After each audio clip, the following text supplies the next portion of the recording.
So get this, guys. The centrists are the ones who are feeling the political pressure for once. The corporatists, the moderate Democrats. And it's not even the left that's really exerting the pressure on the centrists. Ultimately, it's Pelosi. Take a look at this article. Let me lay this out for you guys real quick. Politico. Dem centrists say DCCC is threatening to withhold fundraising if they oppose Biden priority.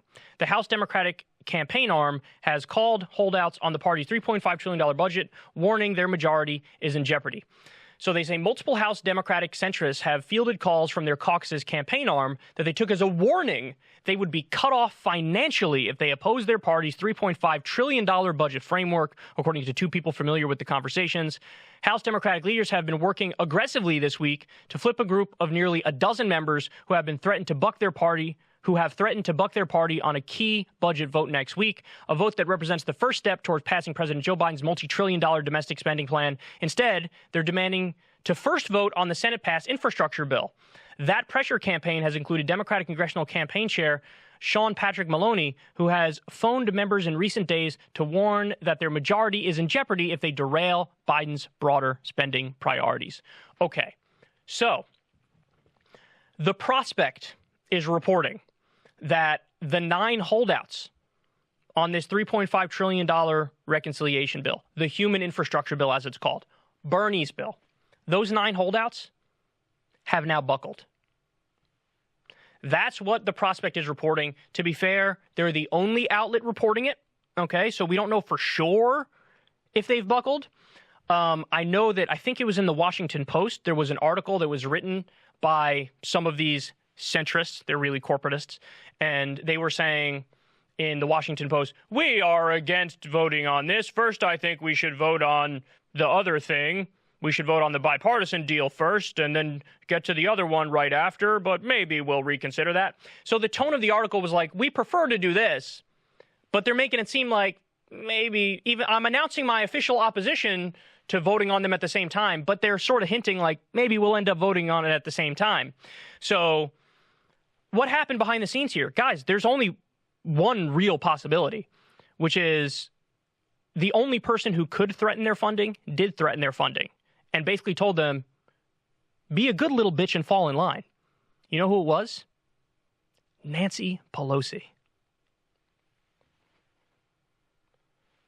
Well, color me shocked as hell, because this might be the first time in my lifetime that I see Nancy Pelosi playing hardball on the proper side of a policy. Usually, she's the ultimate representative of the donor class, and so whatever they want, she'll follow through. So usually she's exerting pressure on the left to fall in line for a pro-corporate agenda. Right now, she's exerting pressure on the right flank of the Democratic caucus to fall in line for a left-wing bill. What on earth? Guys, listen, I don't know why she's doing it. I genuinely don't. But she is doing the right thing here. Now, my speculation is this. Here's my speculation.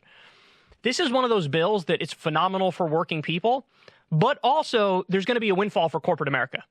So my guess is, since this is also a win for corporate America, that gives them the ability for her to be for it and for her to push for it. Because massive stimulus spending, this cash infusion into the economy, even though it's siphoned through working people, it will ultimately be good for corporations too. So it appears like there's some sort of green light. Now, I don't know if it's Biden who called the shots and told Pelosi, or the donors told Biden who told Pelosi, or the donors told Pelosi. I don't know the chain of events and how we got to this point, but all I know is Joe Biden's actually on the right side of this, and Nancy Pelosi is on the right side of this. Now, I just want to caution everybody a little bit, though, because let's say, for argument's sake, the Prospect is right. These corporate hack Democrats did fold because Pelosi threatened their funding, the one thing that would make them fall in line, right? I'm still concerned about what's going to happen in the Senate. I am. Because I will say this, Nancy Pelosi, for all her flaws, when she wants something done, she can get it done. Chuck Schumer can't. Chuck Schumer's not Nancy Pelosi. He's a bigger cuck than Nancy Pelosi is. I don't know if he's ever gotten anybody to fall in line for anything. So what I'm saying to you guys is, even if it gets through the House, which it might, based on the reporting happening right now, that the $3.5 trillion bill, as is, might get through the House. Then you have to deal with Manchin and Sinema, But by the way, it's not just Manchin and Sinema. That's what the media would have you believe. No, there's about 7 or 8 Democrats in the Senate who actually secretly totally agree with Manchin and Sinema on everything. And they love letting them be the face of it all, and so they take the incoming fire. But behind the scenes, they're high-fiving Manchin and Sinema, and they agree with them, like Mark Warner and a bunch of others. So the question is, how will Biden and or Schumer get those 2 to 7 or 8 Democrats in the Senate to fall in line and support that $3.5 trillion bill? Now, is it impossible? It's not. It really isn't. But I think the only way it is possible is to pull a Machiavellian boss move like Nancy Pelosi just did with these centrists and said, if you don't vote for this, you're donezo, son. You're done in Washington. You're not getting any more money from the DCCC. I control what you get, bitch. I'm Mama Bear. I'm the one who feeds you. And I'm deciding you ain't eating anything if you don't do the right thing on this. So it worked. So what would Schumer and Biden have to do? You have to say, hey, I'll be your best friend or your worst enemy. If you vote for this, you get what you want. You vote for this, what do you want? A new military base in West Virginia? Done deal. You want more infrastructure money for West Virginia? Done deal. You want a jobs program in Arizona, Kirsten Sinema? Done deal. I will do whatever it takes to get you on board. But if you cross me, if you vote against this, you're done. You've never had an enemy worse than me. And I'll make sure you lose your career in Washington, D.C. And by the way, you're not going to get hired as a lobbyist afterwards, which I know you want to get hired as.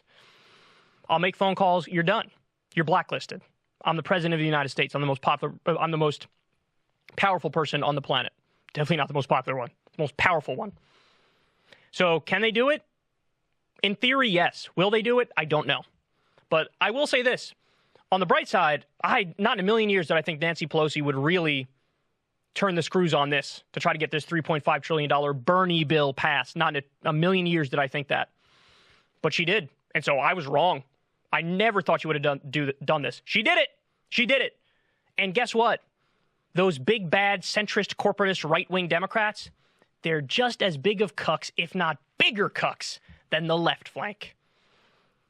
Soon as Pelosi was like, okay, you're going to get no more money from the DCCC. Fuck off. They were like, oh, did I say I was against this? Gosh, golly gee, Papa, what I meant to say was I'll take a look at it and maybe, just maybe, I can be in favor of it. Good. Fall in line. Fall in line. That's the way to do it. Fingers crossed for the House and the Senate, but at least as of right now, I'll just say this. It's gotten further than I thought it would ever get. And there's something to be said for that alone. I didn't think we'd even be at this point where we're talking about the centrist folding in the House, never mind in the Senate.